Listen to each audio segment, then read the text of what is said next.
오늘 하나님께서 우리에게 주시는 말씀은 로마서 8장 12절에서 17절까지 말씀입니다.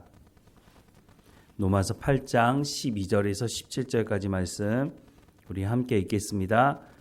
그러므로 형제들아 우리가 빚진 자로 돼 육신에게 져서 육신대로 살 것이 아니니라. 너희가 육신대로 살면 반드시 죽을 것이로되 영으로서 몸의 행실을 죽이면 살리니 무릇 하나님의 영으로 인도함을 받는 사람은 곧 하나님의 아들이라. 너희는 다시 무서워하는 종의 영을 받지 아니하고 양자의 영을 받았으므로 우리가 아빠 아버지라 부르짖느니라. 성령이 친히 우리의 영과 더불어 우리가 하나님의 자녀인 것을 증언하시나니 자녀이면 또한 상속자 곧 하나님의 상속자요 그리스도와 함께 한 상속자니 우리가 그와 함께 영광을 받기 위하여 고난도 함께 받아야 할 것이니라. 아멘. 로마서 8장 1절에서 11절 말씀은 그리스도 예수 안에 있는 자에게는 결코 정죄함이 없다라고 하는 말씀을 하실 뿐만 아니라 그 결코 정죄함이 없는 이유에 대해서 쭉 설명을 하고 있었습니다. 예수님을 구주로 영접한 사람들은 더 이상 죄와 사망의 법 아래 다스림을 받는 사람들이 아니고 생명의 성령의 법 아래 살아가는 사람들이다라고 말씀을 하고 있습니다. 그래서 정죄함이 없다는 것이죠. 예수님께서 율법의 요구를 십자가 위에서 다 이루셨고 하나님의 부르심을 받은 사람들, 그 사람들이 십자가 사건을 믿고 예수님을 영접했기 때문에 이제는 생명의 성령의 법 아래 살아간다라고 말씀을 해주고 있습니다. 이렇게 구원받은 사람들에 대해서 말씀을 쭉 해가고 있는데요. 오늘도 말씀을 이어가고 있습니다. 오늘 본문 말씀을 다시 한번 읽어보면 그러므로 형제들아 우리가 빚진 자로 돼 육신에게 져서 육신대로 살 것이 아니니라.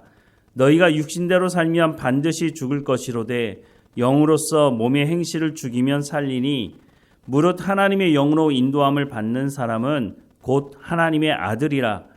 너희는 다시 무서워하는 종의 영을 받지 아니하고 양자의 영을 받았으므로 우리가 아빠 아버지라고 부르짖느니라. 성령이 친히 우리의 영과 더불어 우리가 하나님의 자녀인 것을 증언하시나니 자녀이면 또한 상속자 곧 하나님의 상속자요 그리스도와 함께 한 상속자니 우리가 그와 함께 영광을 받기 위하여 고난도 함께 받아야 할 것이니라 라고 말씀을 하고 있습니다. 구원받은 성도들은 신분이 바뀌었다고 말씀해주고 있는 것입니다. 신분이 바뀌었기 때문에 이제부터는 육신대로 살아가지 아니한다라고 말씀하고 있는 것이죠. 왜냐하면 로마서 8장 5절과 7절 말씀을 보면 육신을 따르는 자는 육신의 일을, 영을 따르는 자는 영의 일을 생각하나니 육신의 생각은 사망이요 영의 생각은 생명과 평안이니라. 육신의 생각은 하나님과 원수가 되나니 이는 하나님의 법에 굴복하지 아니할 뿐 아니라 할 수도 없음이라 라고 말씀을 하고 있기 때문입니다. 예수님께서 율법의 요구를 이루시고 우리에게 생명과 평안을 주셨기 때문에 이제 다시 육신대로 살아가지 않고 하나님과 원수된 관계로 살아갈 수가 없게 되었다라고 분명히 말씀해주고 있습니다. 그러면 우리가 우리의 신분이 바뀌었다고 하는 것을 그러면 어떻게 알 수 있을까요? 물론 우리가 예수님의 십자가 사건을 믿고 예수님을 구주로 영접한 것이 증거가 되기도 하겠지만 우리가 하나님 앞에 기도할 때 모습을 보면 우리가 구원받았다고 하는 증거가 확실히 드러나는 부분이 있는데 그것은 우리가 하나님을 아버지, 아빠, 아버지라고 부르고 있다고 하는 것입니다. 이전에 하나님과 원수된 관계에 있을 때는 하나님을 아빠, 아버지라 부를 수 있는 관계가 아니었다는 것이죠. 하지만 예수님께서 화목제물이 되시고 우리의 죄의 문제를 해결하시고 우리가 십자가 사건을 통해서 하나님께 나와서 하나님의 자녀가 됨으로 말미암아 하나님을 아빠, 아버지라고 부를 수 있게 되었다고 하는 것, 우리는 기도할 때마다 이것을 쉽게 말하니까 그게 대단한 것인가 생각할지 모르지만 오늘 본문은 그렇게 말씀하고 있지 않다는 것입니다. 또 로마서 5장 말씀에도 보면 6절 이하의 말씀에 우리가 아직 연약할 때의 기약대로 그리스도께서 경건하지 않은 자를 위하여 죽으셨도다. 의인을 위하여 죽는 자가 쉽지 않고 선인을 위하여 용감히 죽는 자가 혹 있거니와 우리가 아직 죄인 되었을 때에 그리스도께서 우리를 위하여 죽으심으로 하나님께서 우리에 대한 자기의 사랑을 확증하셨느니라. 그러면 이제 우리가 그의 피로 말미암아 의롭다 하심을 받았으니 더욱 그로 말미암아 진노하심에서 구원을 받을 것이니 곧 우리가 원수 되었을 때에 그의 아들의 죽으심으로 말미암아 하나님과 화목하게 되었은즉 화목하게 된 자로서는 더욱 그의 살아나심으로 말미암아 구원을 받을 것이니라. 그뿐 아니라 이제 우리로 화목하게 하신 우리 주 예수 그리스도로 말미암아 하나님 안에서 또한 즐거워하느니라 라고 말씀을 하고 있습니다. 예수님을 통해서 우리가 하나님과 친밀한 관계가 되었다고 말하고 있고, 오늘 본문에서는 하나님을 우리가 아빠, 아버지라고 부를 수 있게 되었다라고 말씀을 하고 있습니다.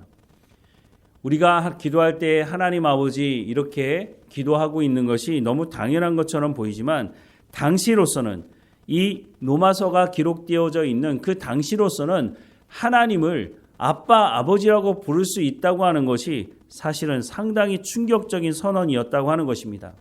왜냐하면 당시 로마서가 쓰여질 그 당시에 살았던 사람들은 하나님의 이름을 부르지 못했다고 하는 것입니다. 심지어는 성경을 기록하는 사람들이 성경을 기록하다가 하나님의 이름인 야훼, 여호와 이런 단어가 등장하게 되면 펜을 놓고 일어나서 가서 목욕을 하고 다시 와서 여호와, 야훼 이런 말을 썼다고 합니다. 이렇게 하나님의 이름이 등장할 때 일어나서 다시 목욕을 재개하고 다시 와서 쓴 정도일 뿐만 아니라 사람들이 자신의 입으로 하나님의 이름을 부르지도 못했다는 것입니다. 그래서 야훼라고 하는, 여호와라고 하는 하나님의 이름을 부르지 못해서 그러면 하나님의 이름을 어떻게 부르느냐? 아도나이, 주님이라고 하는 말로 바꾸어서 불렀다는 것입니다. 그런데 더 나아가서 바울은 뭐라고 말하고 있습니까? 그 하나님을 아빠, 아버지라고 개인적인 친분 관계가 있을 때 부를 수 있는 그 단어를 사용하게 될 수 있었다라고 말해주고 있다는 것이죠. 구약시대에는 사람들이 직접 하나님께 나갈 수가 없었습니다. 제사장이 그 역할을 대신해줬죠. 하나님과 사람 사이의 역할을 대신해주는 제사장 역할이 있었는데, 예수님께서 십자가에서 죽으심으로 말미암아 성경에 보면 지성소와 성소를 가르고 있는 휘장이 찢어졌다고 말하고 있습니다. 그 의미가 무엇이냐면 이제는 누구든지 예수 그리스도를 믿는 사람들은 직접 개별적으로 하나님께 나아갈 수 있게 되었다라고 말씀을 하고 있습니다. 그렇기 때문에 하나님을 아빠, 아버지라고 부를 수 있게 되었다라고 하는 것을 말씀해 주고 있는 것이죠. 이제는 각각 개인이 하나님께 기도할 뿐만 아니라 하나님을 아빠, 아버지라고 부르고 또한 하나님께 예배하고 하나님을 찬양하고 하나님의 말씀을 보고 하나님께 직접 나갈 수 있는, 개별적으로 하나님께 나갈 수 있는 친분 관계가 생길 수 있는 기회가 바로 예수님의 십자가 사건을 통해서 우리 가운데 허락되었다. 바로 우리 가운데 주어진 이 신분이 그러한 신분이다라고 말씀을 해주고 있다고 하는 것입니다. 오늘 본문의 말씀을 다시 한번 보면, 그러므로 형제들아 우리가 빚진 자로 돼 우리가 빚을 진 자라고 말씀을 하고 있습니다. 어떻게 빚을 지었습니까? 예수 그리스도의 십자가 사건을 통해서 우리가 우리의 문제, 우리의 죄의 문제를 해결할 수 없는데 예수님께서 그 죄의 문제를 해결해 주셨으니 우리가 빚진 자다라고 말씀을 하고 있는 거죠. 그래서 우리가 빚진 자인데 그러면 어떻게 살아가야 되느냐? 육신대로 져서 육신대로 살 것이 아니다라고 말씀을 하고 있는 거죠. 너희가 육신대로 살면 반드시 죽을 것이로되 영으로서 몸의 행실을 죽이면 살리니 라고 말씀하고 있습니다. 영으로서 몸의 행실을 어떻게 죽일 수 있을까요? 하나님의 말씀을 듣고 하나님 말씀에 순종함으로 그렇게 할 수 있는 거죠. 무릇 하나님의 영으로 인도함을 받는 사람은 곧 하나님의 아들이라 라고 말씀합니다. 하나님의 영, 무엇을 말합니까? 성령을 말하는 것이죠. 성령의 인도하심을 받는 사람들은 하나님의 아들이다. 너무 당연한 말 아닙니까? 너희는 다시 무서워하는 종의 영을 받지 아니하고 양자의 영을 받았으므로 우리가 아빠 아버지라 부르짖느니라 라고 말씀을 하고 있습니다. 원래는 우리가 하나님의 자녀가 아니었죠. 그런데 예수님께서 십자가 사건을 통해서 하나님의 부름받은 사람들이 예수 그리스도를 성령을 통해서 구주로 영접하게 되었다. 그래서 하나님의 자녀가 아니었던 우리가 하나님의 자녀가 되는 양자가 되므로 말미암아 하나님을 아빠 아버지라고 부를 수 있게 되었다라고 말씀하고 있는 거죠. 성령이 친히 우리의 영과 더불어 우리가 하나님의 자녀인 것을 증언하신다라고 말씀합니다. 누가 우리가 하나님의 자녀인 것을 증언하신다고요? 성령이 그렇게 하신다라고 말씀을 하고 있습니다. 그런데 더 나아가서 자녀이면 또한 상속자 곧 하나님의 상속자요 그리스도와 함께한 상속자니 우리가 그와 함께 영광을 받기 위하여 고난도 함께 받아야 할 것이니라 라고 말씀을 하고 있습니다. 사람 사이에도 그런 것 같습니다. 사람 사이에도 함께 고난을 함께 어려움을 겪을 때에 마음이 더 잘 통하는 모습을 보게 됩니다. 우리가 고난 당하는 것 물론 고난 당하기 좋아하는 사람이 어디 있겠습니까? 하지만 하나님의 말씀에 순종할 때 고난도 있다고 하는 것은 이 고난을 통해서 그냥 어려움만 겪는 것이 아니라 이 고난을 통해서 하나님이 누구이신지를 알게 되고 하나님과 더 친밀한 관계로 나가기 때문에 우리 가운데 고난도 함께 받아야 한다라고 하는 것을 말씀해 주고 있다고 하는 것입니다. 우리의 신분이 변화되었기 때문에 이런 새로운 일들이 우리 가운데 있습니다. 그런데 우리가 온전히 하나님의 말씀대로 순종하지 못하는 모습이 있어서 우리가 넘어지기도 하고 깨지기도 하지만 분명한 것은 성령이 우리 가운데 내주에 계신다고 말씀하고 있지 않습니까? 우리가 이 말씀을 온전히 믿고 순종하고 우리가 다시 한번 일어나서 날마다 성령의 충만함을 구하고 성령의 인도하심을 따라 살아가게 된다면 우리가 그리스도의 장성한 분량에 이르는 날이 있을 것이라고 성경은 말씀해주고 있다고 하는 것입니다. 사랑하는 여러분, 우리의 신분이 변화됐습니다. 우리의 신분이 변화됐다면 이제는 그에 합당한 생활을 하면 되는 것입니다. 물론 우리의 연약함이 있습니다. 그래서 성령이 우리 가운데 하나님의 자녀인 것을 증언하신다고 말씀하고 있지 않습니까? 성령이 우리가 하나님의 자녀인 것을 증언하고 있다고 말씀해 주고 있으니 우리가 하나님 말씀을 온전히 듣고 순종하는 삶을 이제는 살아가면 된다고 하는 것이죠. 오늘도 성령의 충만함을 구하고 하나님과 동행하며 성령의 열매를 맺어가는 우리의 삶이 되기를 주님의 이름으로 축원합니다. 기도하겠습니다. 사랑하는 하나님, 우리를 부르시고 하나님 자녀 삼아 주셔서 하나님을 아빠 아버지라고 부를 수 있도록 허락해 주셔서 감사합니다.